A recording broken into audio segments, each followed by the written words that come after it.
Bog, moje ime je Ana Marija Serda i ja sam glumica, jedna od novih članova Duart platforme, a dolazim iz Zagreba i do sada sam uglavnom učestvovala u stranim projektima, a pojavila sam se u američkim filmovima Mayhem i Crawl i nedavno u 3. i u 4. sezoni hit sci-fi američke serije The Outpost ili kako je kod nas prevedena Predstraža. A jutarnji ritual je šetanje ovdje moje male gospođice Boni. Znači svako jutro ustanem i prvo nahranim nju, popijem limunadu na prazan želudac, tako sam navikla, i onda nju prošetam, vratimo se, nahranim je i onda ja jedem svoje voće sa zobenom kašom i čija sjemenke i onda idem dalje u raspjevavanje ili zagrijavanje ili koreografske probe. Posljednjih godinu dana je moj život se uglavnom sastojao tako što sam prve probe koje sam imala su bile koreografske, jer posljednje 2 projekta koje sam radila su zahtijevale tu vrstu jedne određene fizičke spremnosti. Kava u kojem god obliku i koliko god, vjerovatno u nenormalno nezdravim količinama. Moram reći da ne pamtim neki svoj veliki gaf sa snimanja, jer ja jesam jedna štreberica koja zna svoje replike i tako dalje i sve što mogu napraviti što se tiče pripreme napravim, tako da ako kolege ili bilo ko drugi ima neku duhovitu priču kao mog grafa, ja ih pozivam da napišu u komentarima, ja ću se prva nasmijeti na svoj račun, ali jedino što se sjećam kao neka vrsta onako zbunjole je na mom prvom snimanju ikada, a to je bilo, još sam bila na akademiji 2016. i to je bio američki film Mayhem koji smo preveli Podivljali, to je bio horror film i ja sam došla prvi dan na set i bila sam sama u sceni, a igrala sam jednu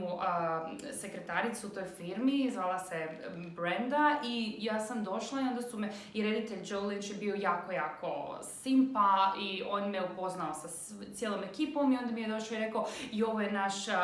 naš DP, taj. I ja sam bila kao, ja ne znam šta je to DP, ali nisam naravno to rekla njemu, ali sam skužila da je to nešto jako bitno na setu i onda sam upoznala čovjeka i googlala i shvatila koliko je on divan i koliko je to bitna stvar, bitna uloga na setu i onda sam tokom godina shvatila da su oni zapravo glumčevi najbolji prijatelji. U glumi je bitno opustiti se i uživati u trenutku i ono čega se ja najviše držim, što više radim, je da zapravo naravno proživljavaš taj trenutak kao da se događa prvi put u tom momentu sa svojim partnerom, vi imate svoju realnost, neki svoj svijet u tom momentu i nekako tokom godina i sada kao što više radim sam zapravo počela se sve više opuštati i uživati u svakom trenutku i ne biti opterećena sa nekim vanjskim stvarima i mišljenjima drugih i pokušavam se što više osloboditi nekih autoriteta, tako da u glumi je zapravo najbitnije uživati u trenutku. Ja obožavam gledati serije i volim tako, to mi je onako sa privatne strane, obožavam i film, ali nekako kako smo sve više bili zatvoreni i išli smo manje u kina, naravno to se sada mijenja, ali onda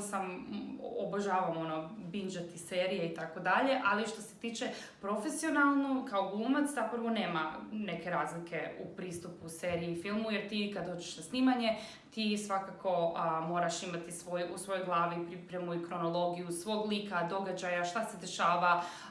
cijela ekipa mora znati šta radimo, šta se desilo u sceni prije, šta se dešava kasnije i tako dalje, tako da ne bih rekla, mislim da je to jedno veliko srce serija i film i filmski svijet, to je znači jednostavno neodvojivo. Goran Bogdan. Da nisam glumica, definitivno bih radila nešto u diplomaciji.